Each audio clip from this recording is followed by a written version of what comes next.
अमित शाह का इस्तीफा मांग रहे हैं क्योंकि अमित शाह ही एक वो इंसान है जिसके कारण देश के छात्रों, देश के युवाओं के ऊपर लाठीचार्ज हुआ, पैलेट गन चले। और अमित शाह के ऊपर जब राहुल जी ने कल बोला कि उनको इस्तीफा देना चाहिए तो बीजेपी वालों को मिर्चियां लगी, शोर मचा रहे थे कि अमित शाह का नाम कैसे लिया हुआ। अमित शाह जिम्मेदार नहीं है तो कौन जिम्मेदार है? दो ही चीजें हो सकती हैं, यहाँ तो अमित शाह के कहने पे पुलिस ने लाठीचार्ज की, गोलियां चलाई, आंसू गैस के गोले चलाए। इस केस में अमित शाह को इस्तीफा देना चाहिए। दूसरा, राहुल गांधी माफी मांगे क्योंकि उन्होंने गलत बोला। शर्म आनी चाहिए किरण रिजिजू को, अगर दिल्ली पर भी शर्म है इस किरण रिजिजू को, इसको ये बोलना ही नहीं चाहिए था। देश के युवाओं के ऊपर लाठीचार्ज हुआ है, गोलियां चली हैं। किरण रिजिजू के परिवार से किसी की गोली नहीं लगी है, इसलिए बोल रहे हैं। बिहार में AK-47 का भी इस्तेमाल किया गया है और तब भी किरण रिजिजू की इतनी हिम्मत है, जो होम मिनिस्टर के कारण ये सब हो रहा है उसको डिफेंड कर रहा है। शर्म आनी चाहिए किरण रिजिजू को, वो भारतीय नहीं है। गृह मंत्री का इस्तीफा मांगा है। बिल्कुल गृह मंत्री का इस्तीफा मांग रहे हैं हम। देखिए जिस तरीके से छात्रों को पीटा गया जंतर मंतर पे और डंडे लाठी सब चलाए गए हैं, पहले गन चला के उसका विरोध कर रहे हैं हम, और हम चाहते हैं कि गृह मंत्री इस्तीफा दें। अमित शाह इस्तीफा दो, अमित शाह मस्ट गो। अगर पुलिस वालों ने अमित शाह के कहने पे लाठीचार्ज, गोलियां देश के छात्रों युवा पे चलाई हैं तो अमित शाह को रिजाइन देना पड़ेगा। अगर अमित शाह के कहने पे नहीं चलाई और पुलिस ने बिना पूछे देश के युवाओं के ऊपर वायलेंस किया है तो भी इतना बेकार लल्लू होम मिनिस्टर हमारे देश को नहीं चाहिए।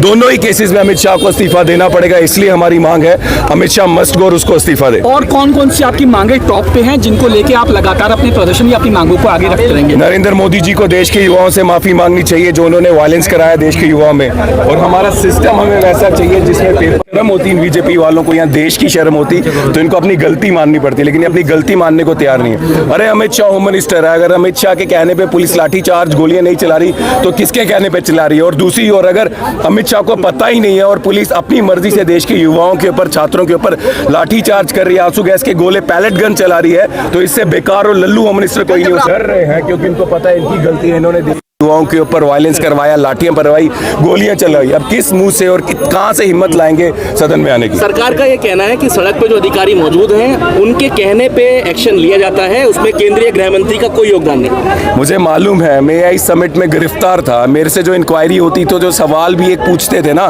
तो उसके बाद आधे घंटे बाद दूसरा सवाल पूछते थे, जब तक होम मिनिस्टर से ये नहीं आता था कौन सा सवाल पूछें। तो ये अधिकारी, इनकी हिम्मत, ये बिना अमित शाह की मर्जी से गोली तक चला दी छात्रों पे, हो नहीं सकता। अमित शाह के कहने पे हुआ है, वो जिम्मेदार है और उसको इस्तीफा देना पड़ेगा। नए शिक्षा मंत्री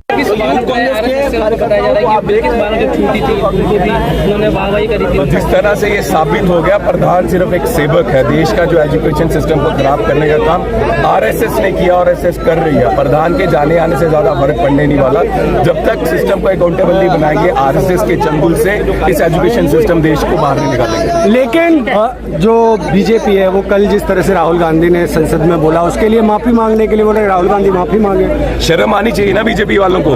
राहुल जी बोल रहे हैं देश के युवाओं और छात्रों के ऊपर जिसने गोलियां चलाई उसके ऊपर कार्रवाई होनी चाहिए, और बीजेपी क्या कह रही है? राहुल जी को माफी मांगनी चाहिए। इसका मतलब बीजेपी वाले, किरण रिजिजू या जितने भी ये थे जिनको कल मिर्चियां लगी हैं, वो सब खुश थे कि हमारे देश के युवाओं के ऊपर गोलियां चली। इसका मतलब सही हुआ।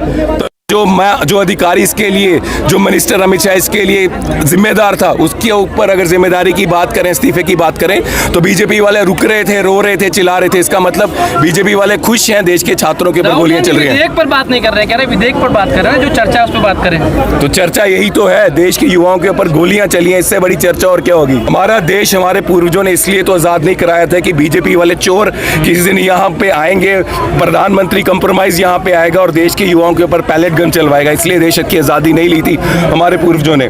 इससे बड़ा इशू क्या है? देश के युवा देश में ही पैलेट गन्स खा रहे हैं, और जब जो इंसान, राहुल गांधी जी जवाबदेही मांग रहे हैं, जिसके कहने पर देश के युवाओं के ऊपर गोलियां चली, लाठीचार्ज चली, उसको जिम्मेदारी देकर इस्तीफा देना चाहिए। इससे बड़ा मुद्दा और सीधी बात और कौन सी हो सकती है? लेकिन बीजेपी कह रही है कि इंक्वायरी की मांग करते, वहां तक तो ठीक था, गृह मंत्री कहां से इसके लिए जिम्मेदार? किस चीज की इंक्वायरी और कौन करेगा इंक्वायरी? अमित शाह की इंक्वायरी नरेंद्र मोदी करेगा या रिजिजू करेगा, जो उनकी चमचागिरी कर रहे हैं। देश ने खुद देखा है, देश के युवाओं ने खुद देखा है, उनके ऊपर लाठीचार्ज हुई है, उनके ऊपर पैलेट गन चली है। राहुल गांधी जी ने एक प्रेस कॉन्फ्रेंस में एक युवा को दिखाया कितने छर्रे उस युवा के शरीर पे हैं। तो कौन सी इंक्वायरी? सामने सामने दिख रहा है। और उन लोगों से पूछो जिनके घर के बच्चे इंजर्ड है इस लाठीचार्ज से जो अमित शाह ने करवाए।